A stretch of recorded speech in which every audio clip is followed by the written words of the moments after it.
Hi, everyone. This is Megan. And this is Steven. And this is the Synchrony podcast where we talk about transforming apostolic dating culture and ending loneliness in the church. Happy 4th of July. Happy 4th. We did nothing today. We expressed our freedom by being free to lay around. Well, you did stuff. I played disc golf and then I took Lily on a daddy-daughter date. Yeah, that was sweet. She had a really good time. Yeah, which entailed me doing everything she wanted to do for like... Just getting bossed for a few hours. Basically doing all of her hopes and dreams for like 3 hours. Park and ice then cream. Whenever I have to like transition back to real life for her, she has a hard time. Like, what? The world doesn't revolve around me anymore? Yeah. She's 4, by the way, so she's still figuring out life. She has high executive functioning skills, is what we say. She's the coolest. But I'm glad you guys did that. That was really special. It was a lot of fun. Yeah. Really quick before we go any further, quick shout out to our friends at Cafe 117. Cheers to you guys. Cheers to y'all. Fueling the podcast one bag of coffee at a time. Do a quick summary. What is Cafe 117? Cafe 117 is an apostolic-owned coffee company. They are owned by a husband and wife team, and their coffee is both delicious, high quality, shipped to you very quickly, roasted to order, and it also supports great missions work. So 20% of their proceeds go to Compassion Services International, which helps to provide aid after natural disasters. And so I know, every time there's something big and cataclysmic, they get people there so quickly. So if you are a coffee drinker or and love someone who is a coffee drinker, please check out the link in our bio to support Cafe 117. There's a discount there waiting for you, and you can support that great missions work and have some really, really delicious coffee in the meantime. Thank you so much. It is absolutely delicious. Cheers.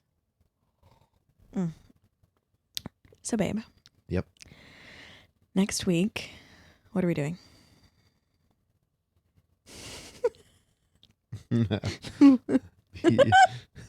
This is not scripted, by the way. Sorry, I should have been more specific.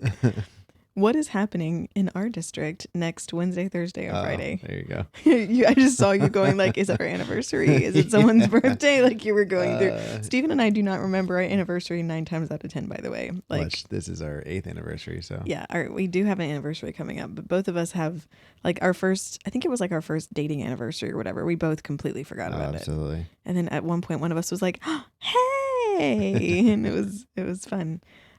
Anyway, to answer your question, it's district conference. District conference, yes. So we call it, in Florida, we call it family camp, camp meeting, family camp. I don't know what y'all call it, wherever y'all are.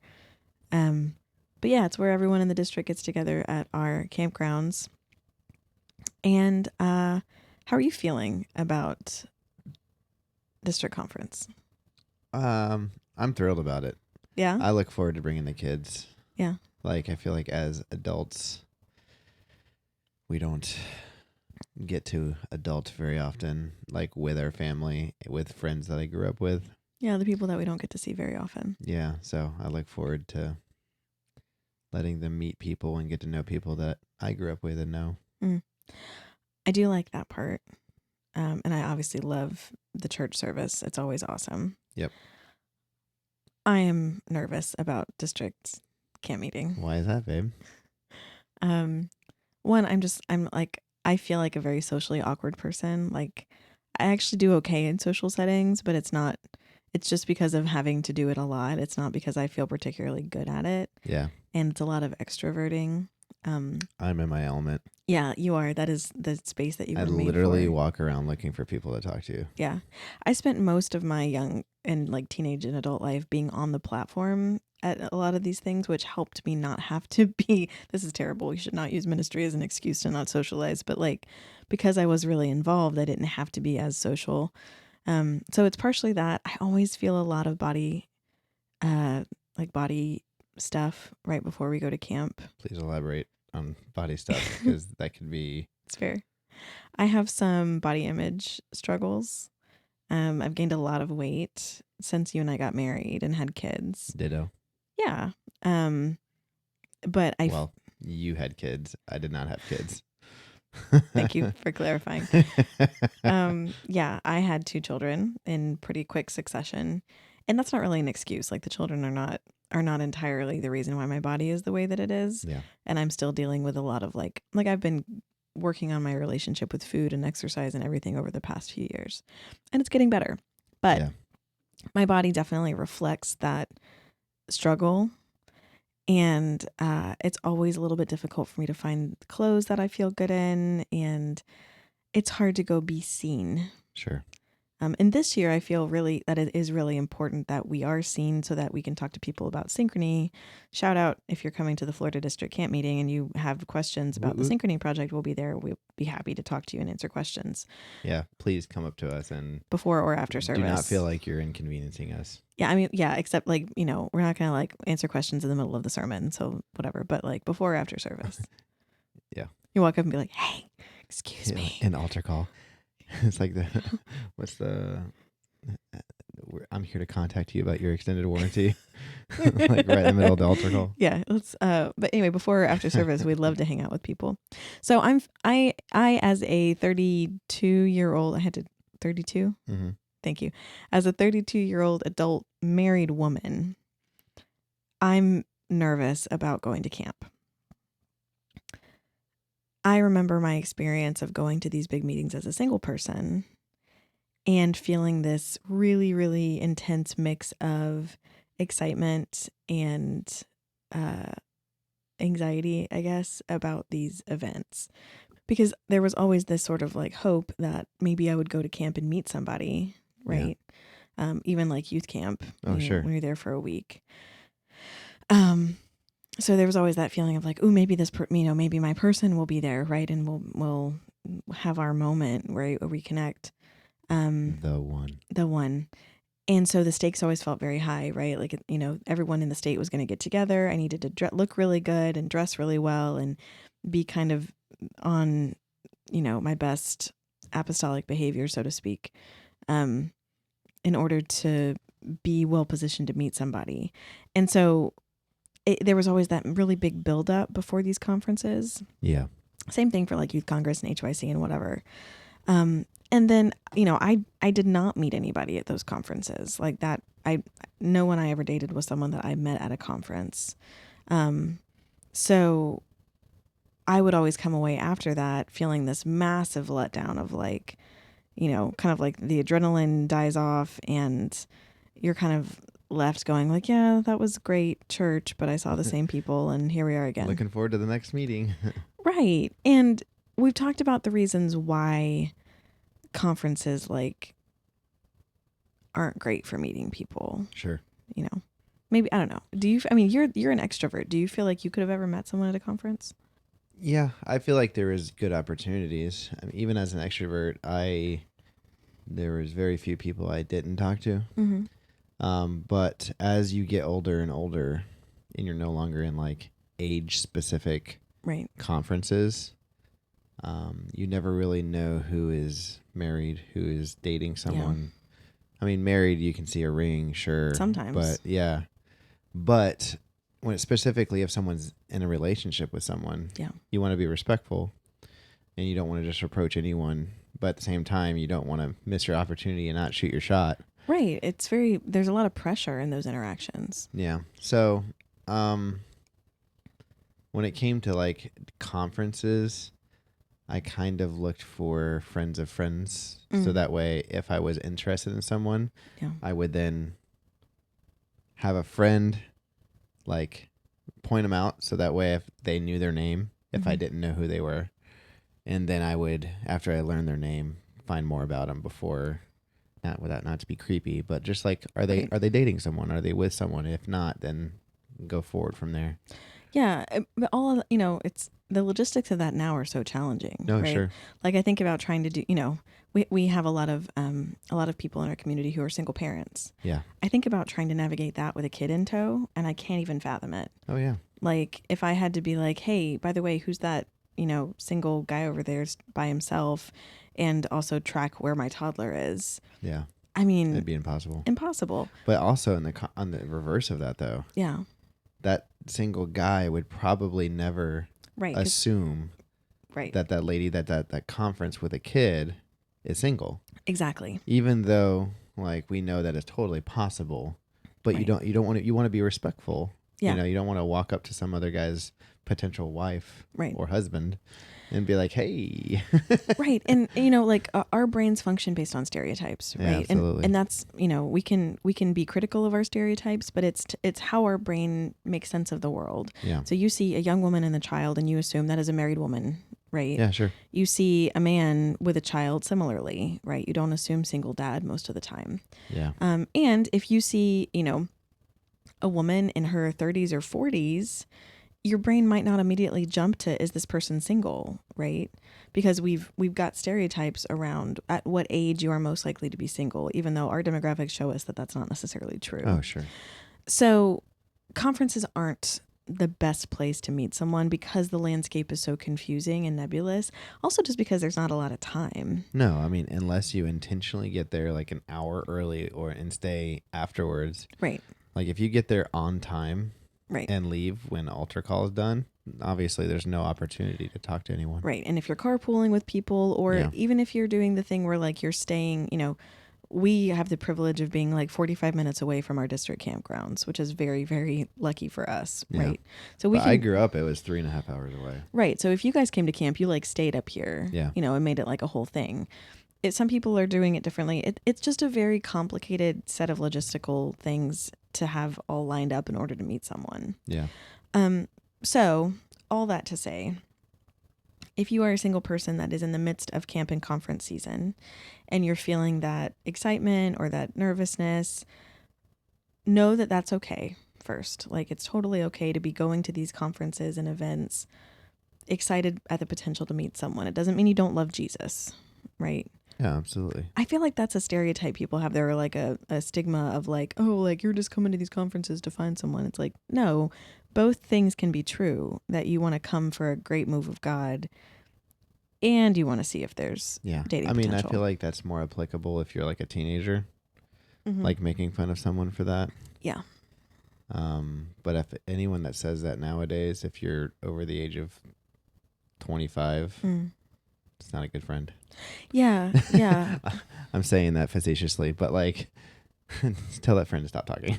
Yeah, I mean, people just get I feel like people get, and sometimes it's a defense mechanism, a little bit of like, I'm only going to the conference for the word. I'm not going to focus on anything else. I'm not going to be distracted by other things.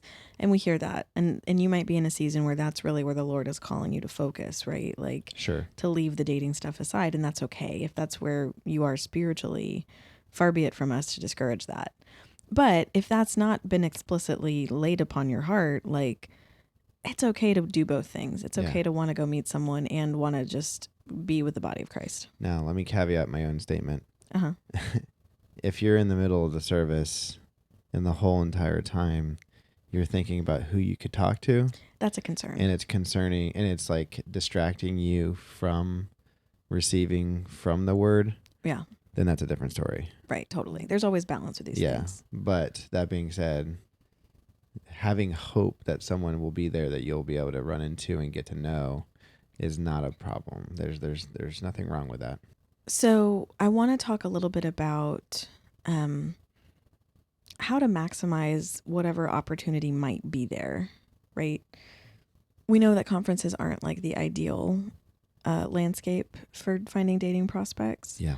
But depending on someone's situation, that might be their best bet, right? Oh, sure. And it's certainly not an opportunity to ignore.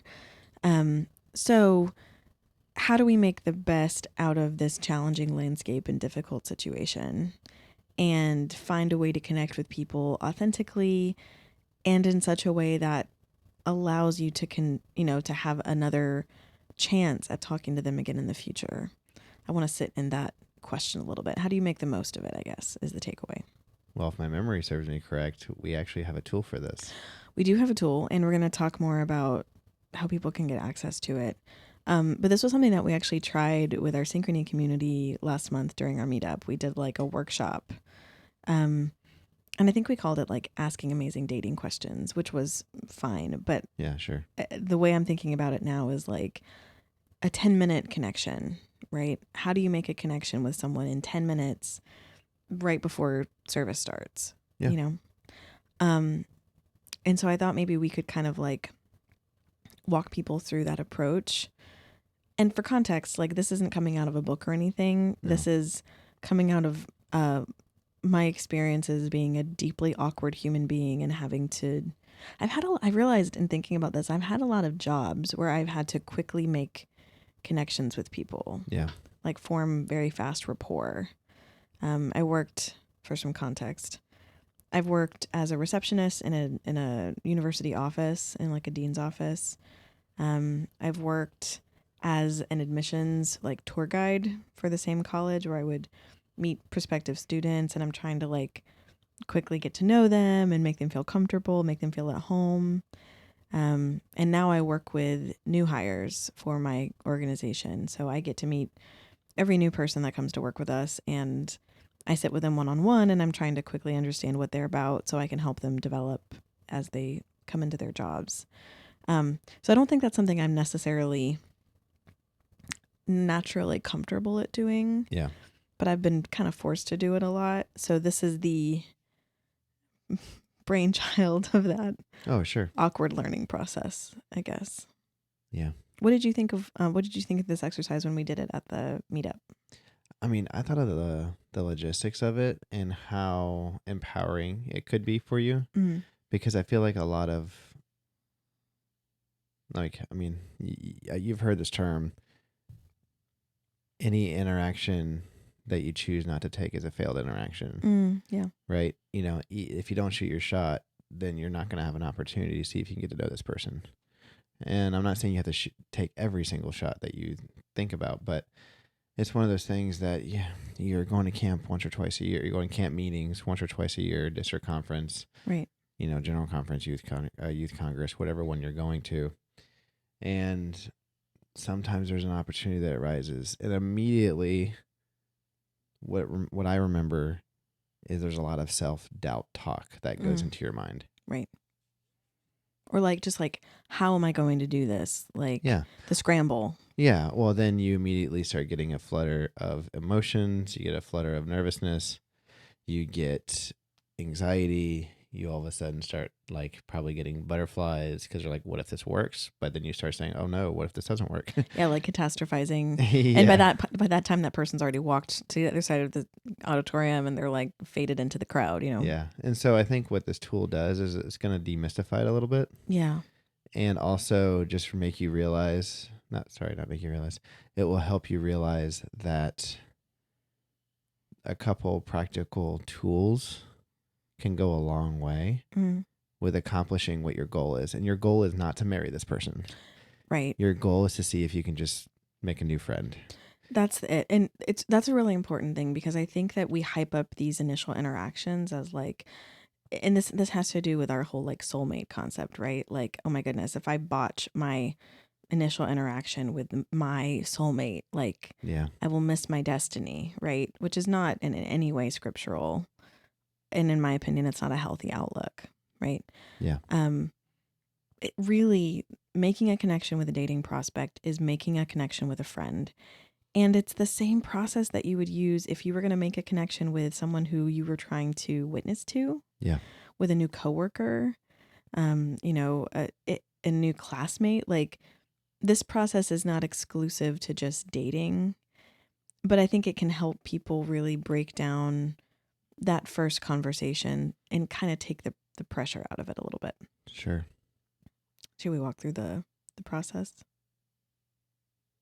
You guys might hear fireworks in the background.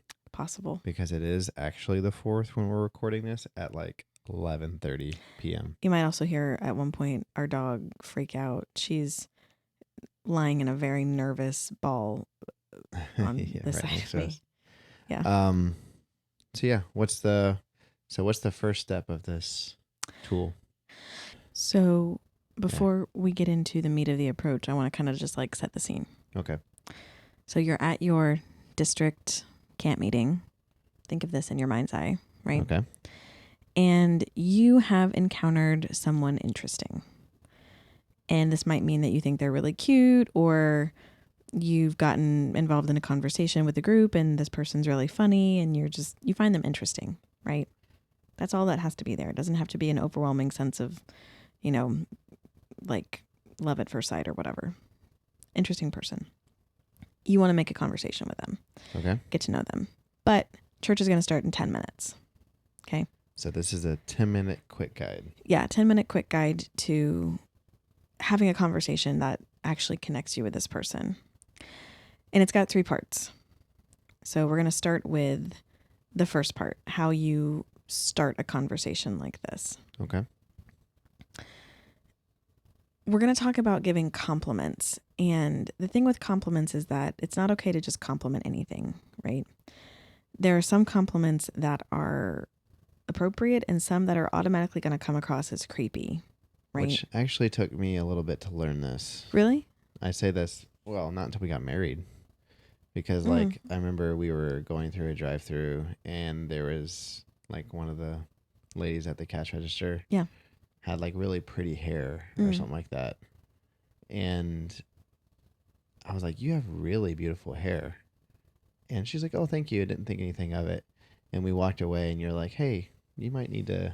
I remember that conversation. Like, change the content, not the context, but, like, terminology because that might be weird to a girl. I'm like, and to me, I'm like, why? I'm literally telling her that she has really cool hair. And you're like, and then you can explain. Yeah. Like, that's not a bad thing to say to someone necessarily, but it can be perceived as overtly flirtatious. Yeah.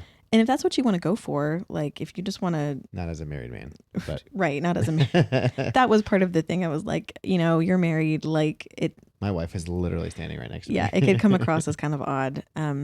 But mostly it's because it's very easy for that kind of compliment to like slowly get into kind of too personal territory too quickly. Okay. Right. So if I walked up to you and was like, wow, you have the most beautiful eyelashes I have ever seen. Right. I've gotten that a lot. This is going to be an episode where we just talk a lot about Steven and his experiences of being hit on in the past. Okay, so let's pretend I don't know you. Again, restart. Sure. And I walk up and I'm like, you have the most beautiful eyelashes I've ever seen. It's a little intense for like our first interaction, right? Sure. Or like if you gave me a creepy compliment, like, oh, actually you did this. Oh, gosh. Do you remember doing this? Continue. I have no idea. So we're I literally have forgotten our anniversary before, so probably forgot this. Do you the first conversation, the first words you ever said to me in West Palm after? Oh, I do remember. On the side, and they had their platform was a stage in a high school auditorium, so we were on the side, like off stage, after coming away from music. What did you walk up to me and say? I don't remember the words verbatim. Do you? Yeah. Okay. Well, I said something along the lines of, like, you have a voice of an angel or something very creepy. Yeah. Hey, I just want to tell you that you have the voice of an angel. And again, like, we're not dating. We're not even interested in each other. No. We are several years away from dating. And in my head, I was like, that's intense. Like, there's no way for me to go from that. Like, to be fair, West Palm people are intense in general, which no, sweetheart, it was just you. Like, I mean, people would be like, no, I know, but like what I'm saying is like when we are complimenting each other, yeah, we are intentionally intense because we know each other really well. Yeah, I didn't know you. I did not know you that well enough to say that. It's creepy. I'm like pointing with my Kleenex. Gross. Kleenex, sorry. Yeah, creepy, like a little bit. And the reason why it can be creepy is because you're complimenting me on something over which I do not have control. Right? Something that is inherent to me that I did not choose. You have incredible control over your voice. But like not to the, like, I didn't get to pick my voice, right? Sure, like it's not like I was like, that one, Yeah. So err away from compliments about things that people don't have control over, that they didn't pick. Okay. Which are things like their personality characteristics or their physical characteristics. Please don't compliment physical characteristics on the first pass. Yeah. Right. Or, things that just aren't within their control. Can you give an example of physical characteristics? Yeah. So definitely not their body shape. Okay. Right. Their hair color, eye color, skin color, anything about their the characteristics that they were born with, right? The texture of their hair, saying things like you might think it's a compliment to be like, wow, you're so tall. But if someone is really tall and they've heard that a gajillion times, they're Sure. so tired of it, right? Yeah. Or I used to get, wow, you are so short. I was like, Well, thank you. I know, but it's like, thank you for stating the obvious. I have no, like, Yeah. what do you want me to do with that now? Right. Yeah, Like, it's that's not, true. it's not a conversation starter. Yeah. It's a conversation ender. Like, thank you. You're so observant. And then, Yeah. So, avoid talking about their physical characteristics. All right. When you're going to give someone a compliment, focus on complimenting something that they have chosen. Okay. Because really what you're doing is you're complimenting their choice, right? You're telling them from the get-go, wow, I like what your brain did with that. Like, that was a cool thing you did by picking that thing. So it can be things like, hey, I really like your shirt, or I really like your glasses, or that's a really cool journal you have, or that's like, those are funny socks, right? Sweet tie, bro. Sweet tie, bro. Yeah, like pick something that they picked, right? That they chose. And when you compliment it, use moderate language. So it's not like, oh my word, that is the most beautiful tie I've ever seen in my life. Yeah. Like, a little intense. settle down. Yeah. Simmer down now. Go, hey, that's a really cool tie. Yeah. It's comfortable, right? You're not asking them to step into this really intense conversation. It's engagement.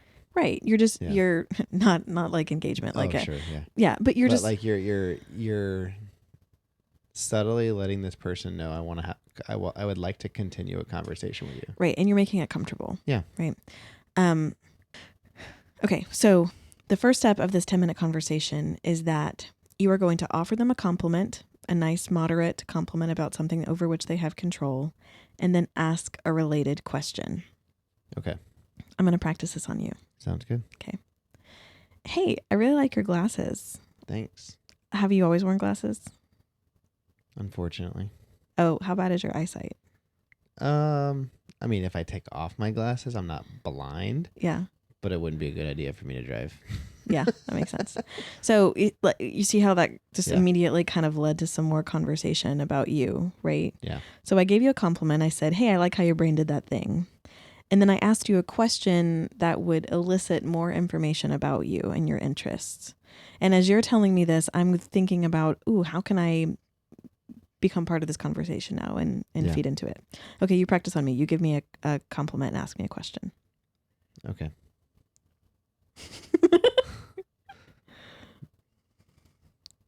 Sorry, I'm like way overthinking it. Don't overthink it. I know. We're married. I know.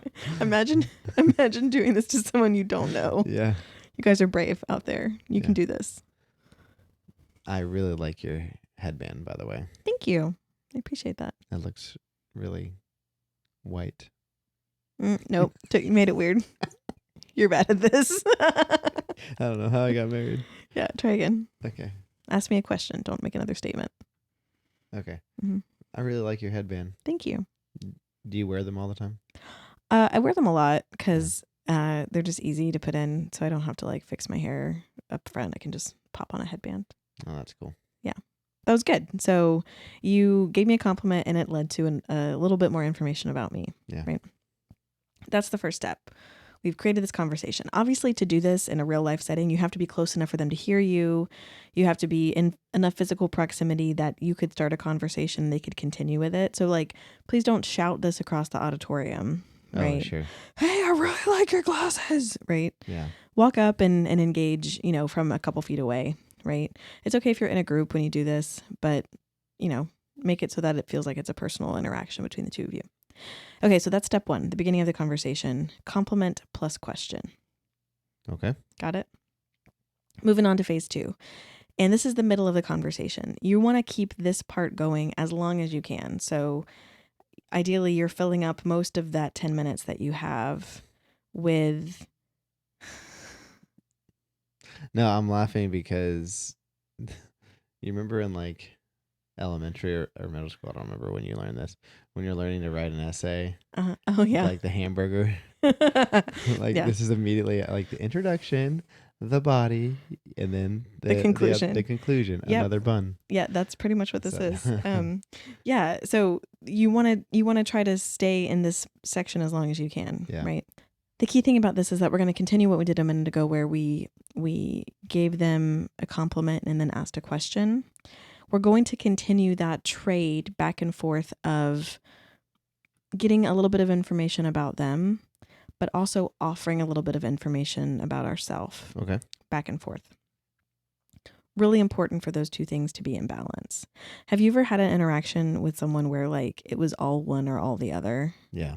Like I've been in it where you're asking them questions and they're giving you answers, but they're not reciprocating. So you end up having to keep on asking them questions if you want to keep the conversation going, and Right. it just feels like a dead end conversation. Yeah, it'd be like trying to play tennis with someone and you keep serving the ball and it just lands at their feet. And then you just serve them another Yeah. ball. It's not a very satisfying game. Yeah, they just hand it back to you. Yeah, it's terrible.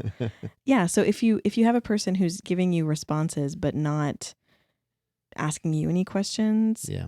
it feels very one-sided. And alternately, if you have a person who's only ever asking you questions, it can feel like you're being grilled, Sure. interrogated. Like if they're not leaving an opportunity for you to return the conversation. Yeah, I've had this happen before. We have a mutual friend who is very, very intelligent and very, very bookish. And in my first interactions with him when I moved to your church, every conversation I felt like I was getting the third degree, because we had a lot in common when it came to like what we were reading and what we were studying. And I felt like I couldn't escape the questions Do I know this person? very well. Oh, okay. I was like, I'm trying to like going through. Yeah, no. So you don't want it to be one or the other, right? You want a balance of give and take of, Oh, sure. here's something about me, and then I want to get something back from you. So what we're going to do is we're going to, we've just gone through the process of giving a compliment, asking a question, and hearing their answer back. We're going to offer a personal anecdote, which is a tiny little detail about our own lives. Not a full-length story, right? Yeah. Even from you.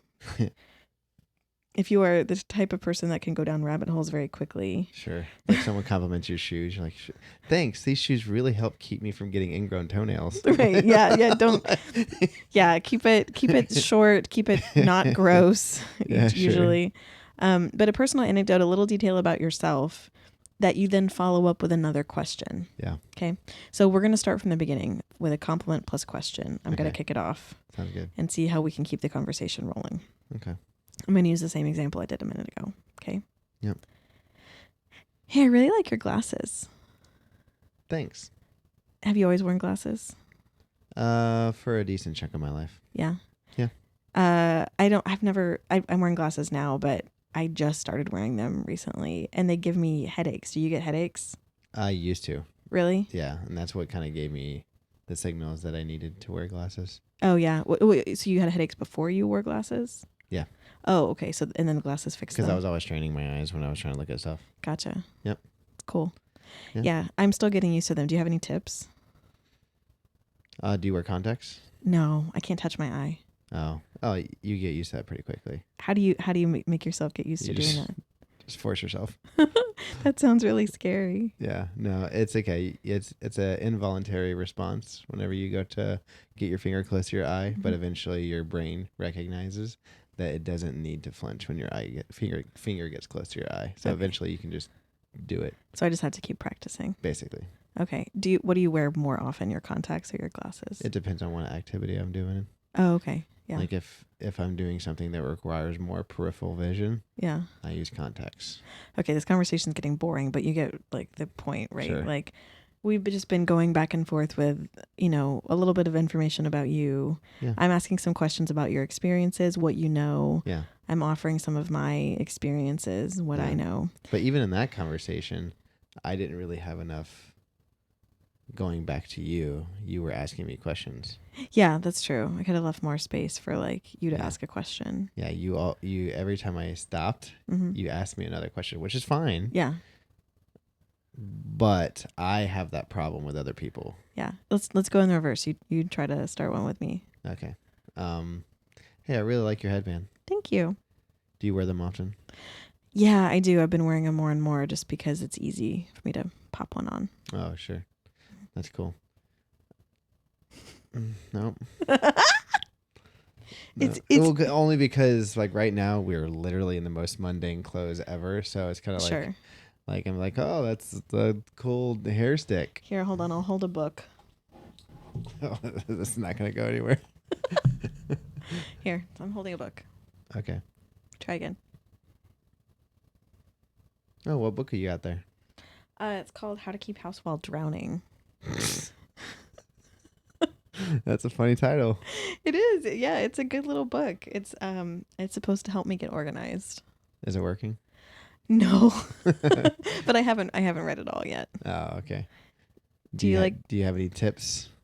Well, it talks so far? Yeah, it talks about having baskets for everything, like just have more baskets that you can put stuff in so it seems like you're organized. I feel like I'm really good at that.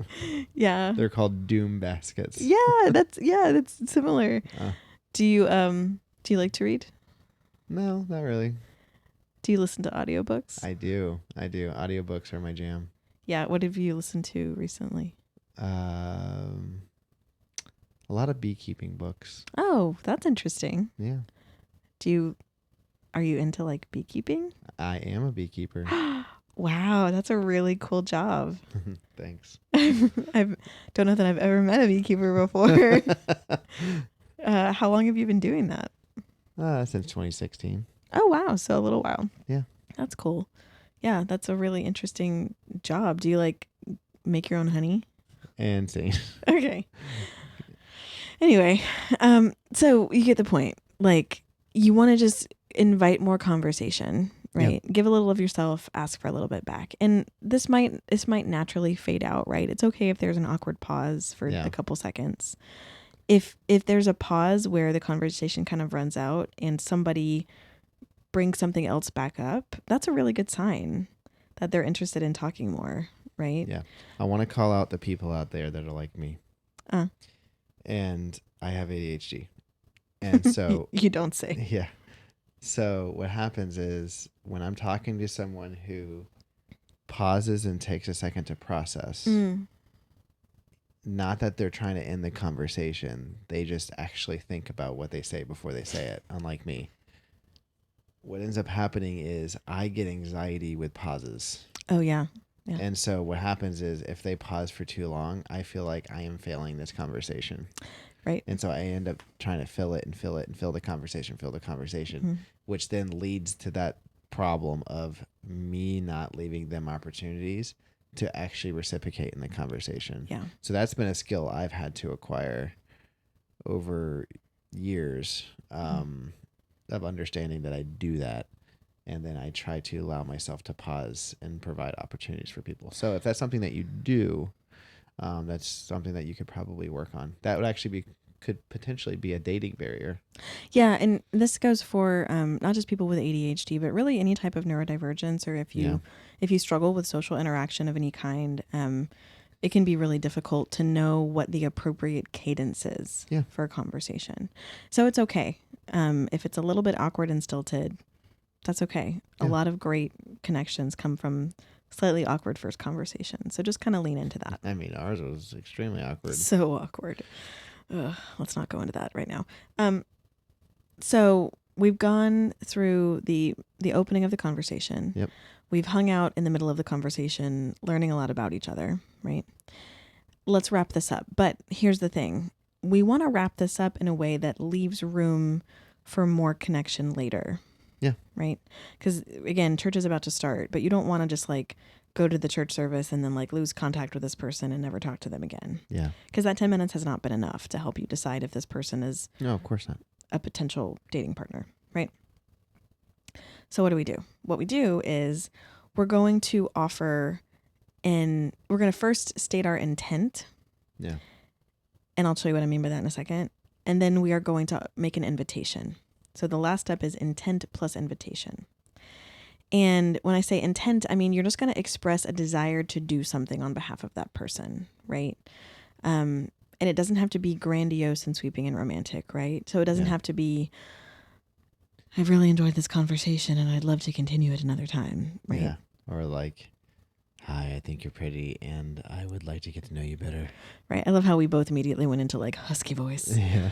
And this is the romantic trope that a lot of women have been trained to expect, right? That after Sure. this first conversation, he's going to be like, I have swept me away, body Yeah. and soul. Very Mr. Darcy, right? Well, it's the sparks fly, love at first sight concept. Right. So that's probably not happening right now. Nope. So you don't have to deliver this really grandiose explanation of your intent, right? It can just be like, it could be something where you express that you've enjoyed yourself and you want to keep talking, or it could be something that has more to do with the conversation at hand, right? Like, it could be, hey, this has been really fun. Can we chat again after service? Yeah. I'm sitting over there. I'll come find you, right? Or it could be something like if you guys are talking about something that you saw online, Yeah. right? Like, hey, I can send you that link. Can I follow you on Instagram? Yeah. Or hey, that book we were talking about, I would love it if you can send me, Yeah. some more references if you find some other cool books. Yeah, exactly. It's some sort of connection. Right. That's not a grandiose gesture. It doesn't have to be anything mind-boggling. Yeah. So you're expressing intent, right? Yeah. I would like to do this.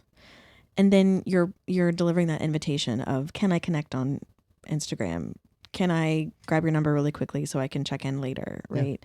Yeah. Can I find you after service and talk? Yeah. Right?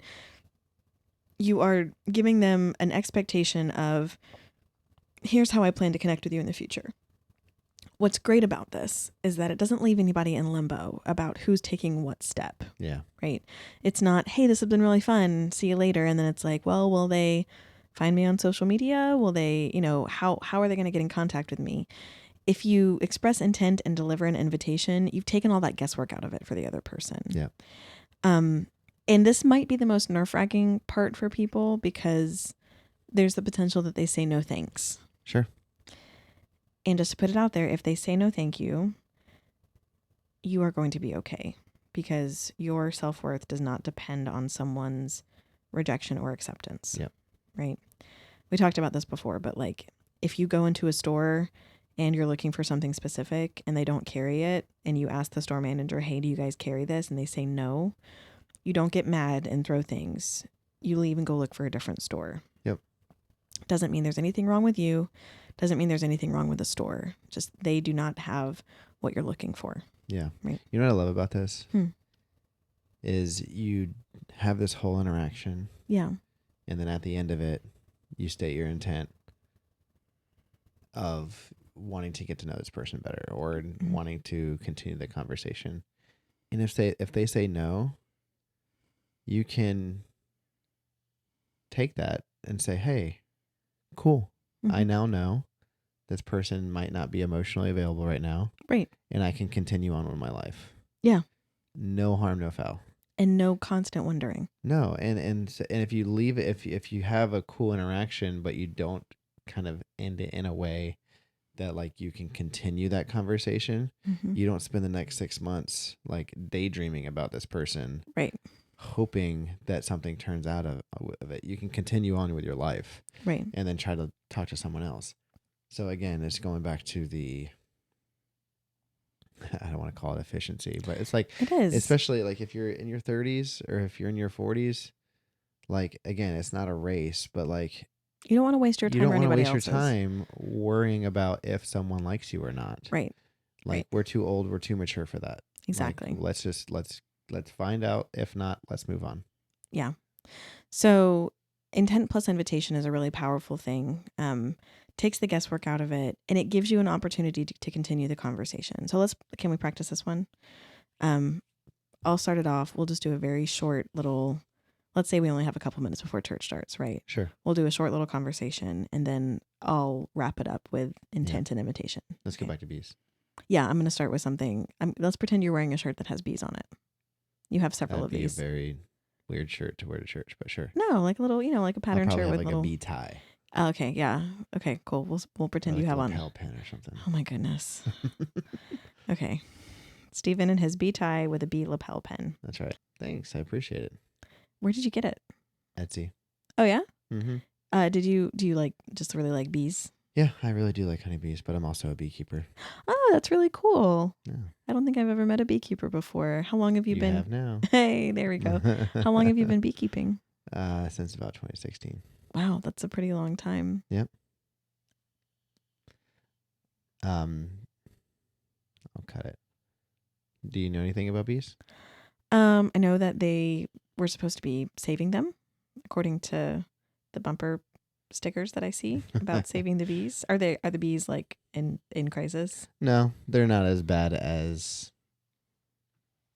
media makes it sound. It's more of the solitary bees that have the harder time. Oh, that sounds. I didn't even know there were solitary bees. Yeah. How I like what kind of bees? Like what do they? You know what? Uh-huh. Church is about to start. I would love to continue this conversation later, though. Yeah, I would too. Do you have like an Instagram? Yeah. It's Beekeeper Steve. Oh, that's convenient. The letter B, Keeper Steve. Great. Okay. I'll look you up on Instagram, and can you like send me some stuff about solitary bees? Absolutely. Cool. It was nice meeting you. Nice meeting you too. Talk to you later. Bye. Bye. There were moments of that were awkward for sure. I exude awkwardness. So. Yeah, but that's okay. Like that was an interesting conversation. I could see it sure working for someone. I constantly try to make something funny out of what is not funny, and it does not always work out. Here's the thing though, it'll land with the right person. Oh, sure. Right? Like it landed with you. It did. I'm so glad. I'm so sorry for you. No, it worked out well. And that's the thing, like you might have to try this with a few people before it feels like, you get a feel for it. Also, again, this isn't something that you can only use in the dating space. Yeah. Like practice this with new people that come to church for the first time that you're introducing yourself to. Practice this with, the cashier that is checking you out of the grocery store, right? It's a great way to just strike up conversation with someone. Checking you out or checking you out? Stephen. The person who's ringing up your groceries at the There you grocery go. store. I just want to bring clarity. Lord have mercy. Do not flirt to convert your cashiers. Okay, so we're getting into that loopy phase. To summarize, so the idea with this is that in 10 minutes, you're going to start a conversation by offering a compliment. Yep. And then asking some insightful questions, offering some anecdotes about yourself alongside those questions so it feels like there's a balance of conversation. Yep. And then wrapping it up by expressing an intention to keep on talking to some degree, right? And this takes practice. Yeah, absolutely. But the thing is, there's nothing magical about this. Yeah, it's just meeting another human. And I know a lot of people that are listening right now, their palms are clammy just thinking about it. But right. This is something, like Megan said, this is a skill to acquire. Mm-hmm. And if you need to practice with a friend and laugh through the awkwardness, and then do it. Right. But this is if you're going to try to find someone at a conference, you've got to make a connection. You've got to try to talk to people. Also, let's just put this out there. Ladies, you can do this too. You can start this conversation. This is not just up to the men to do, right? Yep. Starting this conversation does not mean that you are stepping into a masculine role, or that you're becoming the pursuer, or that you're taking on a dominant role. It's just starting a conversation. Yep. Right? So don't burden this first interaction with all this really intense headship stuff. Like that's for later. Yeah. when you're determining the shape of a relationship with someone. Yeah. Honestly, and I'm not trying to put all the pressure on the ladies, but Mm-hmm. like from a man's perspective though, if a woman walked up to me when I was single and started a conversation like this, it would take a lot of pressure off of me to not feel creepy just walking up to someone. Right. And just trying to have a conversation with them. And I'm not saying that men are creepy that do that, but there's a fear of that perception. Absolutely. And so, like, if this is a reciprocating, like, interaction between guys and girls, and it's not made weird as a result of, like, saying, like, one gender has to do it more than the other. Yeah. This can be a beautiful environment for just people getting to know each other. Right. Worst comes to worst, you make a friend out of it. That's the thing. The worst case scenario is you learn something about somebody else, right? Yep. And the church body is edified by that. Like Yeah. we get closer to each other, and that's really important. So we're going to put out a downloadable guide, just a 1-page PDF. That will be available in our link tree on social media. We'll put it on our website. We can drop a link to it in the show notes as well. Yeah. Yep, and you can download this and, send people the link if you think they could benefit from it so they can get a hold of it as well. Yeah. And if you have a friend that you think could help, this would be good. Yeah, so we'll put that out there for you guys so that you can review this. I know it's a lot to kind of hold in your brain. Yeah. And then practice it at your next conference, even if it doesn't manifest in a dating connection. Yeah. Try to start one of these conversations with someone, even a stranger of the same gender, right? Again, use this as an interaction for trying to witness too. Like it's just a good connection interaction. Yeah. That could turn into a fruitful relationship. Exactly. But you don't have to put the pressure on it. Give yourself the freedom to not put pressure that it has to turn into a relationship. Yeah. Because that's where a lot of the anxiety comes from. Right. Is this person the one? Is this person going to be my husband? So like just enjoy the interaction. Yeah. It's just humans meeting humans. Yep. Babe, do we have any announcements we need to make? We are in our final couple weeks of our summer sale. Yeah, that's true. It's coming up the end of July. Yep. And which also means we have a drawing coming up here soon on August 1st. We should be having a drawing. If you have been referring men, which we've had this week, we've had a handful of men come in. Yeah. We're really excited. It feels like the floodgates are starting to open a little bit, and I'm pretty pumped about that. Yeah. They're starting to roll in. And so get your admission. Submission.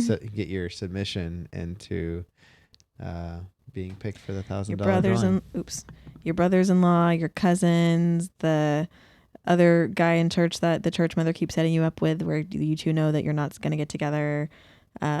People that you used to know from camp, send them our way. Yep.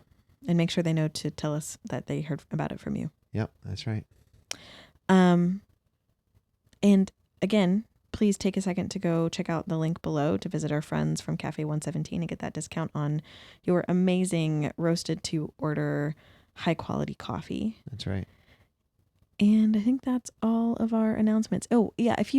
We haven't said this in a couple of episodes. If you have questions, we don't get a lot of interactions in our questions email. We've had a few people, but either it's been something we've already responded to or we've linked them to a prior episode. Right. Or it was just a better conversation to have over email.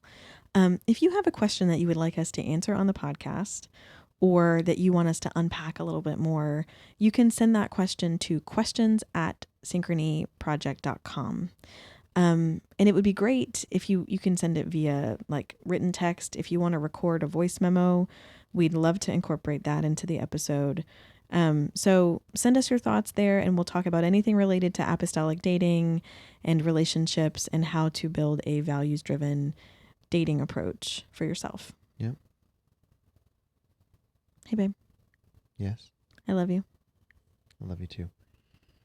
I don't really have anything cute to add on. I'm glad that you started a conversation with me about something awkward. Yeah. If you want to know more about it, go listen to our first episode. Yeah. I think we cut out and we might have cut it out. Yeah. Well, if you really want to know, DM us. Yeah, we'll tell. Stephen, believe me, if you are worried that your conversation will be too awkward, Stephen has made it more awkward than you could ever imagine. And here we are married almost 8 years in. I did all the wrong things. He did. He complimented something creepy. And you could not change it. No. And here we are. That's right. Yeah. So don't put pressure on yourself to do it perfectly, guys. That's right. Y'all have a great night and thank you for listening or watching. Bye. Love you guys. See ya.